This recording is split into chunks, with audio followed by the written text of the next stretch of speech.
Welcome to the When It Worked podcast. You're with the host, Julian Leahy. Today I'm joined by the fantastic Ed Parcaut. Welcome to the show, Ed. Thanks for having me. Awesome. So we're going to learn about Ed, but first we're going to play Who Wants to Be a Millionaire? And let's get the music on. All right, Ed. So you got 3 lifelines. If you're not sure, it's very important you use your lifelines. You have a 50-50 split, poll the audience, or 30 seconds to Google. First question for Ed. Due to the way the player's legs move, the difficult soccer maneuver known as the scissors kick is also called a what? Kung fu kick, 12 o'clock kick, bicycle kick, or spin kick? I'll go with bicycle kick. No hesitation, Ed. Let's lock it in. That's correct. Well done. I thought that might stump you, being an American. I played your football for years. Well, I don't think you played my football. We played rugby. Oh, you did? Oh, okay. Cool. I thought you were going to say soccer. And also what we call soccer. Ah, gotcha. Here in the United States, which I call football. Ed, what position did you play in rugby? You look like a second rower. Yep. Did you? Well, there you go. All right, next question.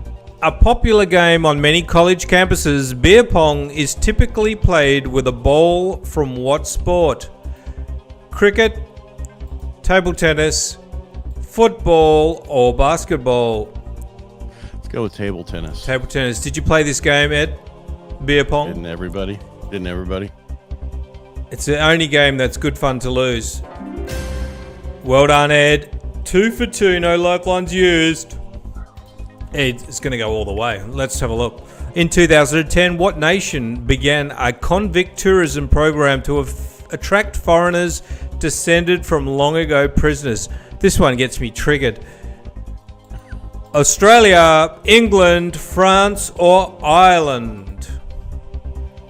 I don't know on this one. My first guess would be Australia. Yeah, it would be my guess as well. That's why it kind of triggers you. It triggers me a little bit because on the west coast we don't have any convicts over here. It's all those east coasters. All right. So you got a 50-50 split, poll the audience or Google. What do you want to do? Let's go 50-50. 50-50 split. Let's take a look. There you go. Australia and France is left. We've got to lock in Australia, surely. Yeah, let's lock in Australia. Let's take a look. The Simpsons taught us this. That's correct. Well done, Ed Parcaut. No, if it had something to do with knives, it'd definitely be France. Yeah, oh yeah, that's controversial. And here actually lately, never mind. Before LL Cool J did the honors in 2012, which of these award shows had gone without a host for 7 years? Grammys, Tonys, Oscars, and Emmys. I would say Tonys, but I don't really know. Use a lifeline, Ed. And also... Yeah, what do I have left? Poll the audience or Google? Let's poll the audience. Poll the audience. All right, we just need a handful of votes to come through. Might take a while. Put your votes in. Before LL Cool J did the honors in 2012, which of these awards shows had gone without a host for 7 years? Oscars, Tonys, Grammys, or Emmys? I got that back to front. So the Grammys is the music awards, the Tonys is Broadway, Oscars is movies, Emmys is TV. That might be a clue in itself. All right, let's take a look what the audience says. 72% have said Grammys. 11% says Tonys, 12% says Oscars, and 5% says Emmys. Let's go with Grammys. Locking in the Grammys, and LL Cool J is a musical artist, which would make sense. That is the correct answer. Well done, Ed. You've only got one lifeline left. Oh no. Goodness me. Not that. Cape Agulhas, and not the nearby Cape of Good Hope, is the southernmost point of what continent? Australia, Africa, Europe, or Asia? Cape Agulhas, not the nearby Cape of Good Hope. So if you know one of those, that'll give you the answer. I don't know either of those, but it sounds like Africa. Well, I could be wrong though. We're going to lock it in? Sure. Locking in Africa. Well done. You made it to the $1,000 safe zone. Well done, Ed Parcaut. Continuing on. Asthma is a medical condition that primarily affects what bodily system? Cardiovascular, respiratory, lymphatic, and digestive. Excuse my accent on some of those. Yeah, I would go with respiratory. Respiratory, locking it in. Things are looking up for Ed Parcaut, $2,000. Well done. Contestants for the Scripps National Spelling Bee may not have passed beyond what grade? 10th grade, 9th grade, 8th grade, or 2nd grade? The old spelling bee. How? The old spelling bee. What's the age limit? What grade must they not have passed beyond? I don't know this one. My first thing would be 8th grade, but why don't I use my last lifeline? Well, yeah, they seem to be. It's got to be either 8th or 9th. I have no idea. 8th. Let's just go with 8th. Let's just go with 8th. Let's fly by the seat of our pants and lock in 8th grade. That's correct. Well done, Ed, and you've saved your last lifeline, which could come in handy for $4,000 in pretend money. In a running joke, Bugs Bunny frequently finds himself in strange locations after taking a wrong turn in what city? Salt Lake City, Detroit, Albuquerque, or Phoenix? I don't know this one. Ed, are you familiar with Weird Al? Weird Al Yankovic? Yeah. He has a song about this city.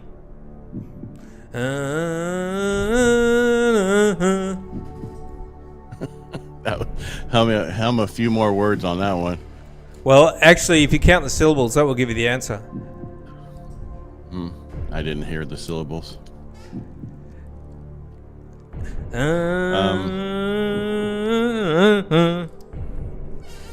Is that 3 syllables?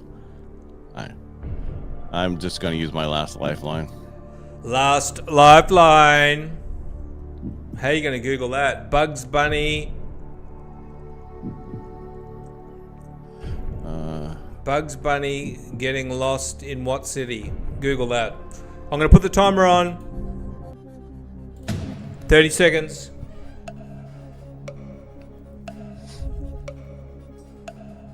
All right, Albuquerque. Albuquerque is correct. Well done, Ed Parcaut. I saw Weird Al a couple of months ago. It was fantastic. On to the next question. I haven't seen Weird Al for, I don't know, have 20 years. I know, he's been around for a long time. Have you seen him in live before? No. Okay. A rupture in the A rupture in the tympanic membrane usually has a negative effect on which of the senses? Smell? I'll go with hearing. Touch, vision, or hearing? How did you know? Well, it has to be one of the senses, but how did you know to pick that? Assuming it's correct, Ed. I think tympanic is in the ear. I'm not sure. All right, let's take a look if tympanic's in the ear. Otherwise, Ed is finished. I'm done. Still alive. Well done, Ed Parcaut. Now, I'm starting to think Ed could go all the way. Got no lifelines left. It's going to be tough. Crostini is an Italian appetizer that requires what main ingredient? Toasted bread, toasted eggplant, toasted olives, or toasted tomato or tomato? This one I should have kept my lifeline for. Crostini is an Italian appetizer that requires what main ingredient? Toasted bread, toasted eggplant, toasted olives. I'm going to go with toasted bread, but I'm not sure. Toasted I know it's, bread. well, hold on. It's toasted something, right? So. Toasted bread. No lifelines. And Ed has made it to $30,000, $32,000 safe zone. All right, can you send me this check? I'm going to go. Checks in the mail, conditions apply. That you would. Continuing on. In a nod to the venue where they were traditionally worn, women's gloves that extend to the elbow are called what? Batter's gloves, opera gloves, surgeon gloves, or jockey gloves? It's I go with opera. Opera. Let's just go. No hesitation. I don't know any other one. Let's build up the dramatic effect. Opera Gods is correct. Ed is 4 questions away from going all the way with no lifelines. It'll be incredible. In 2010, Time.com announced the retirement of Takeru Tsunami Kobayashi, a legend in what field? kind of a stretch calling him a legend. Baseball, animation, competitive eating, or video game design. If you've got kids, your kids might know this one. Kobayashi. Was he a video game designer? Well, nope. I don't know. You want me to lock that in? Do. Yes, you do. You know what it is. It's either eating or a video game. You said, it could be animation, but I don't. Wasn't he the? All right, I'll just go with video game. Video game design, locking it in. Kobayashi is a competitive eater, and he was famous for winning the Nathan's hot dog eating competition a couple of years in a row. Have you ever seen that? No, I know of it. I've never really watched it. Yeah. It's kind of one of those things that sounds like it'll be better to watch than it really is. Yeah. Never again. Oh, thank you. No, thank you. Yeah. Stick everything. I've known they put everything in water so they can get the buns down to almost nothing. Looks, I honestly would. I could do about 4. That would be it. All right. Well, let's have a round of applause for Ed Parcaut. Did very well. Had a long stretch of right answers. Great job. All right, let's kill the applause. Ed, tell us about what you're doing. You got lots of podcasts. How long have you been podcasting, and how has your experience been? All right, so I'm going to go back a little bit. So I've been in the mortgage industry, which for about 20 some years. Okay, probably 25, 26. And in 2018, I was asked to do a local radio show on iHeartMedia Power Talk 1360 KFIV about real estate and finance. And so that's what I did it. And from that, I took that radio show after we were done with it and put it as a podcast. That started my into podcasting back in 2018. And then from there, did you have a question there, Julie? I was just going to say, that's pretty cool. So how did that come about that somebody gave you a radio show? Just somebody I knew who would sell radio advertising, lady I know through Rotary and stuff. They used to have a local radio show at a certain time for years, but then they had somebody else. They stopped, and then somebody else took it over, and it's never been a good place since then. And so she asked me, and so I was like, sure, let's do it. I had a name of a blog from 2010, and I'm like, can we call it this? And I didn't care if they said no, but it was called Real Estate Jerky. We give you something to chew on. And then from there, now we do a Smokehouse Studio. But taking that radio show and then putting it into a podcast just gave me so many more audience, because our normal radio show is between 51 to 71,000 listeners. And then now putting it as a podcast just added to that. And then we also did video from that back in 2019 and then until the pandemic came. That's awesome. So that's proof that going to in-person networking events is actually worthwhile doing. And what type of things did you notice start to happen once you were actually, out there putting out that content on the radio? What happened to your business? You all of a sudden became an authority, because if you're on radio, you must know what you're talking about. That's right. Yeah. And so then, go ahead. I'm sorry. And then you switched over to podcasting, and then when did you switch over to the Jerky podcast? Well, the radio show from the beginning, I was like, how do I hit a different audience with the same content? And so that's when the producer would convert it into a podcast for after the one. So the show was Saturdays at noon, replayed at 10 a.m. on Sunday. And then on Monday, we'd upload an episode that was a podcast. And that did really well. So that's been since 2018. Awesome. So and did you find a big sort of spike in the pandemic with your podcast? Actually, just the radio in general. 50% of my business came from the radio / the podcast.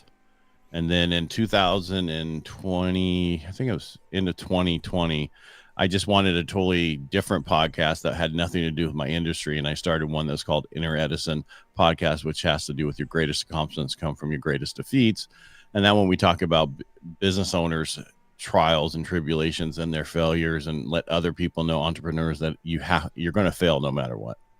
That's just part of it, and it's okay. Just learn from it and keep moving forward. Interesting, Ed. And why did you decide to create a podcast that was not explicitly about your business? Because I was already doing it already, so I wanted to do something outside, just to do something different.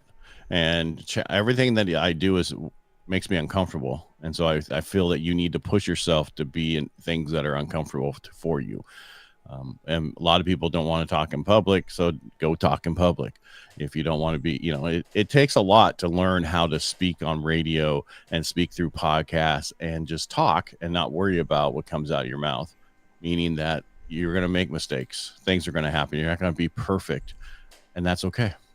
Yeah, that's a big one, isn't it? And all of the fears that we have are basically probably going to happen. And then you think, well, what's the big deal if I've done episodes with guests that were hard to get, and I didn't get anything out of it because the audio didn't work, and I was just live streaming, nobody could hear anything, and things like. And then you just think, S happens, on to the next one, and so tell us a bit about, I guess, how you help people with your business.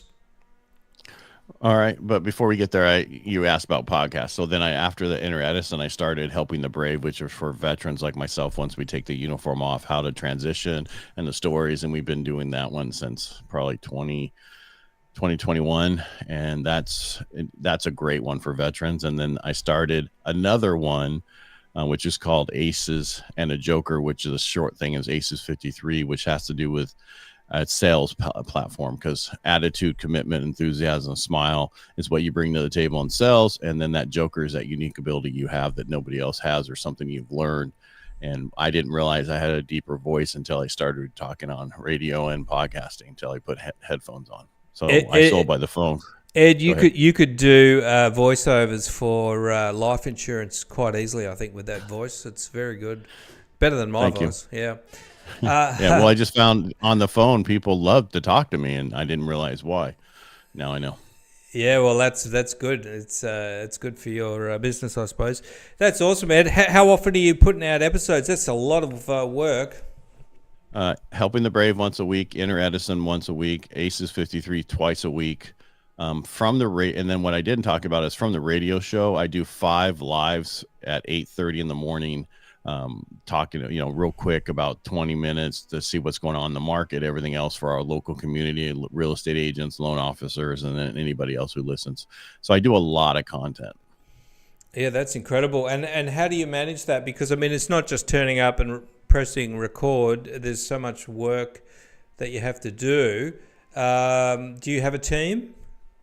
Yes, I do. But for the last, 6 months before that. So I had somebody handling it for a year and a half. And then I took it back in October of 24, October of 23, I think it was. No, it was October 22. And then I was running with it myself to see what I wanted to do. And there's so much AI software out there that can help you cut these things up, and I'll actually do all the, transcribing and everything that I used to pay a lot of money for. So it makes it so much easier to this day for yourself to handle a lot. Even though you need a team, it's a lot easier. You don't need as many people on your team now. Yeah, the AI stuff is fantastic. And tell us about your book, Ed. When did you write that? Financial Freedom, Building Personal Wealth Through Home Ownership. It came out in February of 22. And what's that about? Well, building wealth through home ownership. Yeah, well, it's the way I qualify people for a home. It explains the process, and goes through the same way I go through when I qualify somebody, which is unusual for a real estate book to talk about credit in the first chapter, income, assets, all that stuff. Most real estate books just talk about how to buy the house and how to do this. They don't get into the nuts and bolts like we do, because the mortgage industry is the ones who bring you to reality whether or not you can do it. The real estate agents actually just get you all hyped up about the house. We're the ones that actually, here's your payment. This is what your numbers are. So you really know what you're dealing with. And that book is it just explains it really well. I found out there's only one of me, and I can't hit everybody. I can train loan officers that work for me, but I needed more people to be able to get into homes, because we have a limited time now where people are going to be able to afford homes in the United States because of where our prices are going in this inflation that we have. Absolutely, yes. A lot of people are very scared about getting stuck in the rental market. So there's still a few possibilities to get into homes. So right now is, if you are on the cusp of it, you really want to take action. So there's your website. What if people want to reach out to you? What's the best way to get hold of you, Ed? Well, I'm Ed Parcaut on all my social media, so you can do that way, or you can just reach out, go to my website. You can fill it out a little, connect with me, and I'll get connected with you. Awesome. And you got all your podcasts on the website, which you can follow, and your book and everything. Do you want to just plug the podcast one more time so people can look for them if they are searching? Sure. Look for Inner Edison podcast, Edison. which correct, just like Albert, just like Edison who did the light bulb. Sorry, it's still early here on the West Coast. I haven't had all my coffee yet. Then it's Helping the Brave, and that's helpingthebrave.com. You can go inneredisonpodcast.com or Inner Edison. And then the other one is Aces 53. Just go to my website. You can see it all, and then you can go from there to where you want to go. Awesome. Wonderful. Well, thanks very much for joining us, Ed, and good luck with all of your endeavors. Thank you to the wonderful Ed Parcaut. Thanks, Julian. Have a great day. No worries. I'm going to wrap things up. Thanks for listening and watching. See you.